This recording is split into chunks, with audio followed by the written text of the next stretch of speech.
The first process of the delivery service and support domain, called Manage Operations, has 5 practices. The second practice is to manage outsourced IT services. The entity that is responsible is the head of IT operations, and the entity that is held accountable is the Chief Information Officer. The practice receives 3 inputs, which are the organizational level agreements and service level agreements from the AP09 process, and the operation and use plan from the BAI5 process. It generates 1 output, which is the independent assurance plans, to be used by the MEA2 process. The activities involved in this practice include ensuring that the enterprise's business and IT processing requirements are adhered to, based on the contracts and service level agreements with the third parties. The requirements of the security of information should be carefully considered. Internal and outsourced critical IT management processes should be integrated, including the performance management, configuration management, security management, change management, among other processes. Independent audits of the operational environment of third parties should be regularly performed. The third practice is to monitor the IT infrastructure, and the entity that is held accountable is the head of IT operations. The practice receives 1 input, which is the service definitions from the BAI3 process. It generates 3 outputs, which are the asset monitoring rules to be used by the DSS2 process, the event logs to be used internally, and the incident tickets to be used by the DSS2 process. The activities involved in this practice include logging the events, while showing the level of information and the relevant risk and performance effects. The infrastructure assets that should be monitored must be maintained in a list, showing their service criticality and dependence.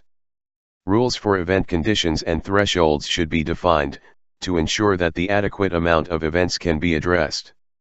Event logs should be generated and retained for an appropriate period of time.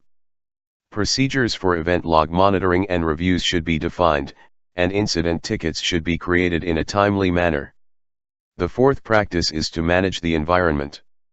The entities that are responsible are the head of IT operations and the information security manager. The entity that is held accountable is the Chief Information Security Officer. The practice receives no inputs, but generates 2 outputs, which are the environmental policies to be used by the AP01 process, and the insurance policy reports to be used by the MEA3 process. The activities involved in this practice include identifying the disasters that might affect the IT facilities, and their potential effects. Controls that protect the IT equipment and assets from disasters and environmental threats should be established, along with policies that control other concerns, such as prohibiting smoking inside IT facilities. Critical IT assets should be located in safe locations, and environmental sensors should be regularly monitored and maintained. Environmental alarms and notifications should be immediately addressed, and response actions should be taken, such as contacting local authorities in case of a fire. Contingency plans should be aligned with the insurance policy requirements. The IT sites should be designed and built to minimize the effects of disasters, and the facilities should be kept clean and in a safe condition. The fifth and last practice is to manage facilities.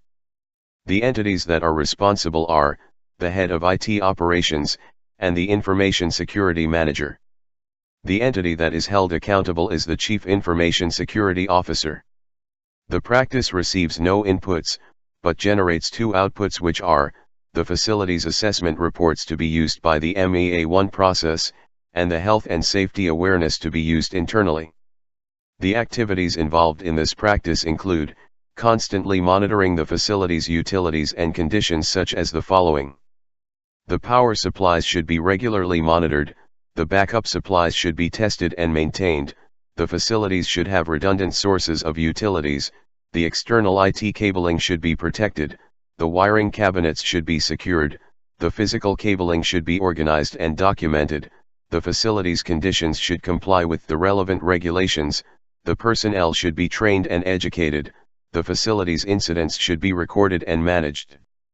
The maintenance activities should be regularly performed, and any physical changes to the IT sites should be carefully planned and the relevant risks reassessed. Other sources that provide further insights into this process include the ITIL framework.